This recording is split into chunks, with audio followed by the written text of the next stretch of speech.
Shalom, selamat sore saudara-saudara yang kekasih. Kita bertemu kembali dalam Renungan Senja. Hari ini saya ingin membahas satu hal, yaitu perubahan-perubahan yang ada ini menyebabkan orang menjadi ragu-ragu. Bolehkah orang Kristen melakukan ini? Bolehkah orang Kristen melakukan itu?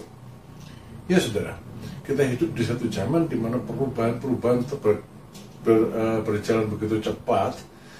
Kemajuan berjalan begitu cepat. Apa yang sekarang baru, terutama dalam masalah-masalah teknik elektronik, 3 bulan yang akan datang udah jadi ketinggalan. Cepat sekali perubahan-perubahan terjadi. Semua perubahan ini membuat kehidupan menjadi lebih mudah, lebih nyaman, asal punya uang untuk membiayainya. Di sisi lain, kemajuan-kemajuan ini juga mengubah norma-norma berpikir dari orang. Ada banyak hal-hal yang dulu jelas-jelas salah, sekarang menjadi satu hal yang abu-abu. Nggak tahu boleh apa enggak. Ada banyak hal yang meragukan sekarang ini, dan orang nggak bisa memutuskan sebetulnya itu boleh apa enggak, berkenan di hadapan Tuhan atau tidak. Saudara, pernah satu kali saya berbincang-bincang dengan seorang muda yang sekolah di luar. Ternyata anak-anak yang sekolah di Eropa, Amerika, Australia itu mempunyai norma hidup yang berbeda. Dia tanya gini, "Oh, boleh nggak sebetulnya kita sudah serumah saja sama pacar kita, melakukan segala sesuatu ya sebagaimana layaknya suami istri, tapi kita masih pacaran, boleh nggak?" "Ya nggak boleh," saya bilang. Jawabnya, "Tapi di sana semua melakukannya," katanya. Saudara, bercerai boleh nggak? LGBT boleh nggak? Pernah saya berbicara dengan seseorang tentang LGBT, dan dia tahu, oh kalau di sana jangan ngomong-ngomong soal orientasi seksual seseorang, bisa dihukum. Jadi saudara, dunia ini berubah, termasuk yang boleh dan yang tidak itu jungkir balik semuanya. Memang katanya ada satu norma hukum yang berkata begini, kalau ini salah sebetulnya, tapi kalau semua orang menganggapnya benar dan melakukannya, maka yang salah ini jadi benar. Wah, kebenaran itu jadi relatif, yang dilarang itu jadi relatif. Karena itu saudara, kalau ditanya ini boleh nggak, merokok boleh nggak, bercerai boleh nggak, akhirnya pertanyaan boleh nggaknya itu nggak ada habis-habisnya saudara.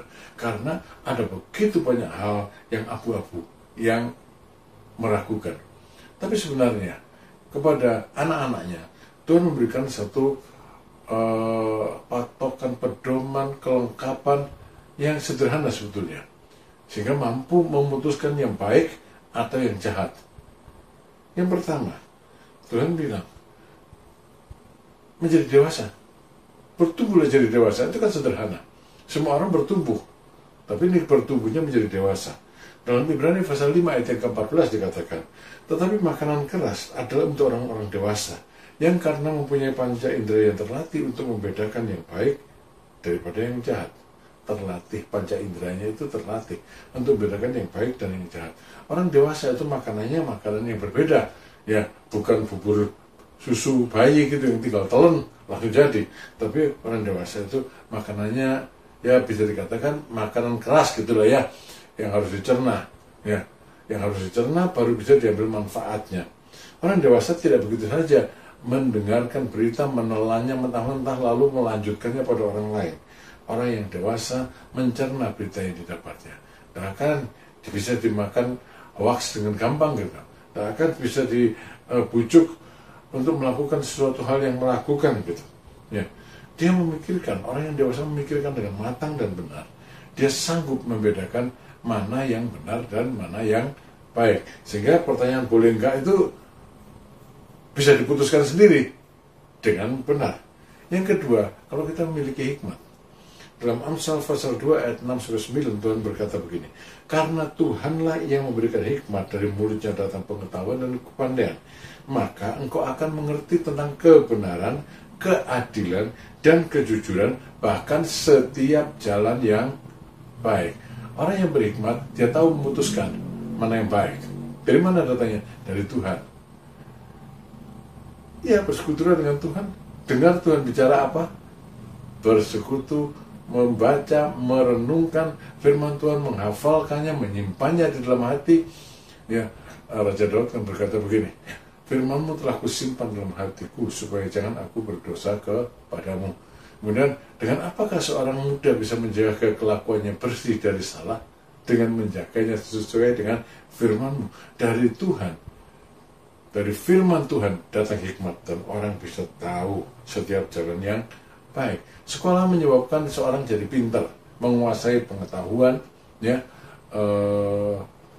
menguasai kemajuan pengetahuan dikuasai, dan kita jadi seperti sekarang ini. Tapi banyak orang-orang yang pintar-pintar ini, dia tidak mampu memutuskan mana yang benar, mana yang baik bila berhadapan dengan masalah kehidupan. Saudara, di samping pengetahuan sekolah yang diajarkan sekolah, kita perlu mengisi hati kita juga dengan firman Tuhan. Jadilah orang yang berhikmat. Maka pertanyaan yang boleh nggak ini, boleh nggak itu bisa disingkirkan, karena kita sudah tahu apa yang benar, apa yang berkenan di hadapan hadirat Tuhan. Tuhan memberkati saudara. Selamat sore, saudara sudah mengikuti acara ini. Amin.